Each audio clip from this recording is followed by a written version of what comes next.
Trump put out tariffs before. They're like, hey, here are all these tariffs, reciprocal tariffs, 10% tariffs, and they were under the guise of what's called the emergency I forgot, like International Emergencies Act, meaning like we have a national emergency and we need tariffs to stop businesses from flooding our markets with their stuff, or one of our businesses or industries is fledgling, like our car or steel business. It's an emergency and we need to stop stuff from coming into the country. We need to combat our enemy, and our enemies in this case would be Canada, Great Britain, England, whatever.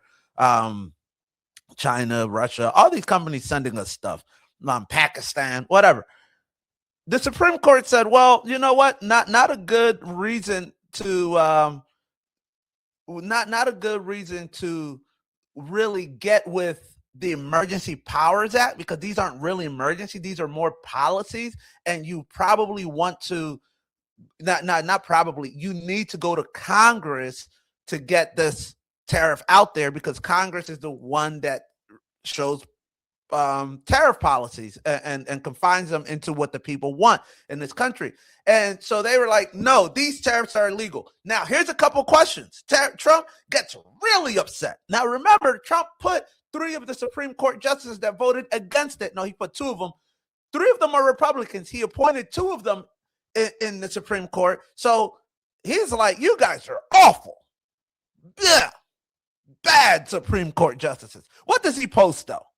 He, after thinking about it, Trump posts, let me see here. I might not read the entire thing. So, guys, if you want to go read the entire thing, go on your own time.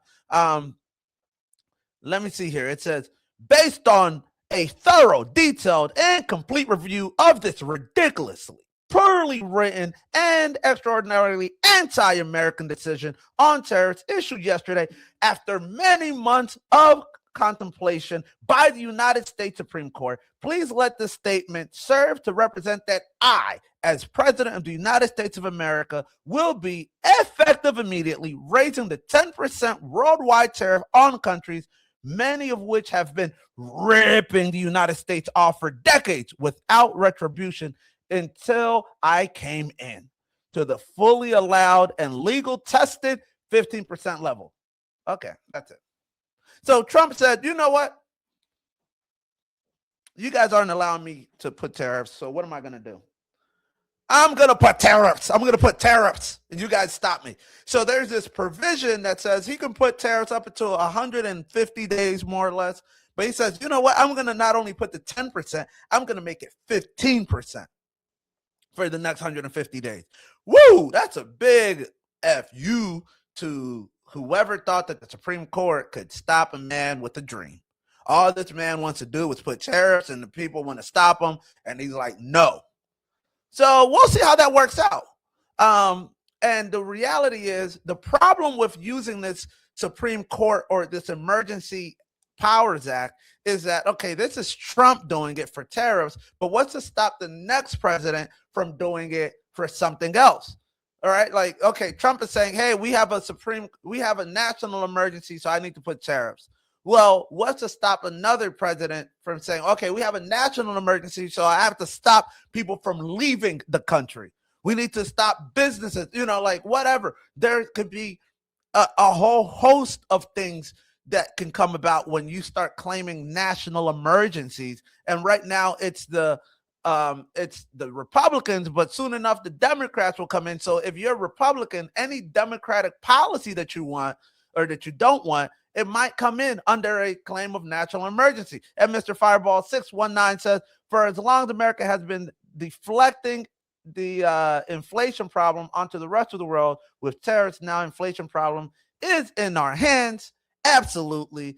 I think and then they want so bad to stop inflation by decreasing interest rates, but refuse to shut off the money printer. Well, if you've been keeping up, and Mr. Fireball 619 certainly has, you know that inflation right now is pegged because most of America's economy is based on debt. They need us to keep spending. The problem with tariffs is that tariffs raise prices on everything. If you don't know, and this is not political at all, The way tariffs work is saying, hey, if you want to bring your items into the country, let's say this phone built in Vietnam costs $100 to build there. It's probably even less, let's say it costs $100 to build there. By the time they ship it here, it costs the company Apple $200. So at the very least, they have to sell it for $200. Well, the problem is when you build it here, it might cost $300, $400.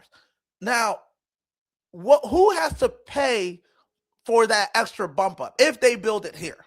Well, you as a consumer do. Apple's not going to take the loss. So you still want your stuff. Or now you might put it on a credit card. And they'll give you low interest rates, whatever, to put on a credit card for something that you don't need, but what you want. So tariffs is saying, well, you know what? Build stuff here. But in case you don't want to build it here, if you still import it, it's not going to cost you $200.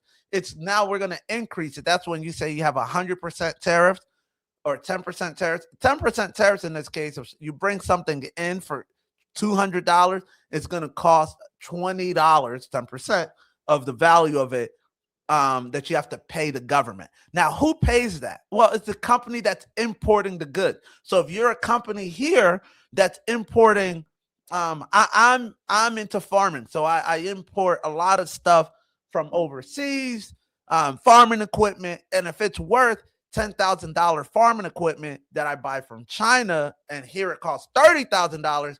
Now I still got to pay my 10 to 15% tariffs. So it's $1,500 that I'm paying. Great. That's when it comes to equipment. But if I'm selling that, right, I pay the government. It's a bill of lading. I pay the government to declare that I brought something in from another country because they want me to buy it from here.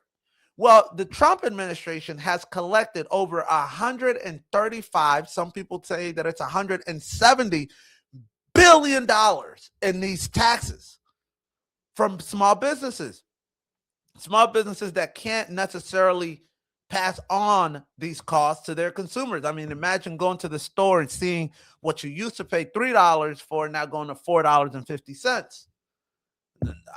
Some people might not buy it anymore. So the government, the Supreme Court says, hey, you collected all this money, but the way you collected it was illegal, so you got to give it back. So if you're a small business, you might have some money that is owed to you by the government that you can get back. And if that's not the case, well, who's going to keep that money? What's the government going to do with it? We know what they're going to do with it, guys. You know what they're going to do with it. Tell me what you think the government's going to do with all that extra money. Tell me what you guys think the government's going to do with all that extra $135 billion. I could tell you, but I'm not allowed to tell you. You just know what they're going to do.